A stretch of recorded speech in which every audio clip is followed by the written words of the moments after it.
Ciri-ciri orang yang kena sihir. Yang pertama, sering kali mimpi buruk. Dan mimpi buruk ini paling sering melihat binatang ya, atau melihat kuburan ya, yang membuat dia ketakutan dalam mimpinya. Dia sehingga mengigau, lalu membunyikan giginya gitu kan. Atau kadang-kadang dia menyerang seseorang yang berusaha untuk membangunkannya. Gelisah, tidak bisa tidur kalau malam, maka ini ciri khas gitu kan. Terutama kalau melihat binatang-binatang yang memang merupakan simbol syaitan, seperti cecak, ya, seperti ular. Ini semua adalah simbol syaitan, anjing, ya. Sebagaimana Nabi SAW menjelaskan masalah itu ya. Maka keliru pemahaman kita di Indonesia yang mengatakan kalau lihat ular mau menikah. Nah, ini harus dilawan, ini dari syaitan, kan itu. Katanya kalau lihat ular mau menikah, gitu kan. Ini tidak benar. Kalau nenek-nenek 90 tahun lihat ular, bagaimana? Nah, ini kadang-kadang ularnya macam-macam. Ada ular yang dilihat hitam, ya. Umumnya itu selalu warna-warna gelap, hitam, berusaha menyerangnya, menakut-nakutinya, melilit tubuhnya. Ini yang pertama, sering mimpi.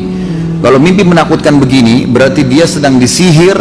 Sihir itu berusaha untuk merusak dia, ya, menakut-nakuti dia sehingga dia tidak berprestasi dalam kehidupan. Yang kedua, mimpi juga sama, masih masuk dalam poin pertama mimpi tadi. Tapi mimpi yang kedua adalah orang mimpi diikuti dengan hawa nafsu.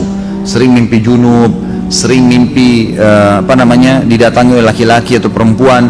Bisa saja laki-laki atau perempuan itu adalah orang yang pernah dia suka sebelumnya atau yang suka dia.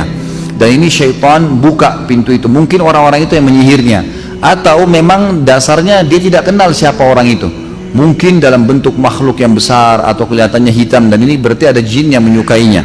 Ada jin yang menyukai. Dan saya sarankan jangan suka-sukaan sama jin. Nggak ada gunanya, nggak kelihatan gitu kan. Dan jin yang paling cantik pernah buat pengakuan. Mau dengar? Hah? Ada nggak? Siapa tahu ada yang mau melamar, boleh lah. Ada seorang syekh di Madinah, saya dengar kaset beliau. Semoga Allah ampuni saya kalau saya keliru, tapi saya ingatnya itu sama saya pernah dengar itu. Jadi beliau kalau ruqyah, murid-muridnya rekam di kaset. Zaman dulu masih ada kaset-kaset gitu, pakai kaset. Lalu sempat ditanya, kamu ini siapa? Dia bilang, saya jin perempuan, dan saya jin yang paling cantik. Kata syekhnya, memang kau bagaimana? Dia bilang, mata saya 1, kaki saya 9. Ada yang mau? Sudah jelas-jelas dikasih manusia kakinya 2, mau cari 9 untuk apa? Mimpi. Yang kedua, sering ketakutan sendiri, was-was, ketakutan.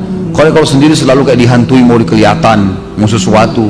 Nah, ini juga termasuk ada gangguan. Nah, ini harus diruqyah, gitu kan? Kemudian yang ketiga, seringkali merasa ada penyakit atau merasa ada penyakit.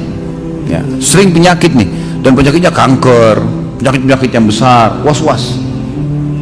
Dan ini saya pernah menemukan ada kasus pasien yang ternyata dia nggak ada kankernya, cuma menurut medis tiba-tiba sudah stadium 4 tanpa sebab, akhirnya operasi, akhirnya kandungannya ditutup, akhirnya begini dan seterusnya. Kesian, semoga Allah sembuhkan ya. Tapi seperti itulah keadaannya, dan ini sering terjadi. Ini semua dari syaitan, dari sihir, dan harus dilawan. Itu bisa dilawan. Kemudian juga termasuk di sini orang yang indikasi kena sihir itu orang yang pernah diukir-ukir badannya dengan istilah raja-raja, ukiran-ukiran. Mungkin pesannya supaya rumah tangganya langgeng, supaya setiap orang lihat dia suka, dan seterusnya, dan seterusnya. Kemudian juga orang yang pernah dimandikan air, transfer aura, ya, memberikan kekuatan, tenaga dalam. Nah, ini semua adalah senjata-senjata syaitan, berarti ada sihir yang harus dia berobat. Tidak bisa tidak, harus berobat. Dia harus, kalau dia mau sembuh, dia harus ruqyah, baru dia bisa sembuh insya Allah. Tentu ruqyah ini harus sabar ya, proses. Ada orang yang sekali sembuh, ada yang 2 kali, Allahu alam, tergantung. Tapi yang jelas orang-orang yang masih belum sembuh, dia harus juga muhasabah dirinya. Mungkin masih ada dosa yang mengganjal, mungkin hatinya masih nggak baik gitu kan, atau mungkin ada sesuatu yang memang dia traumatis dari masa dia kecil, masa dia kecil. kadang ada jin keturunan, ya, gitu. Dan macam-macam lah ya, macam-macam. Jadi yang jelas kalau ada indikasi-indikasi ini secara umum, maka antum semestinya harus apa namanya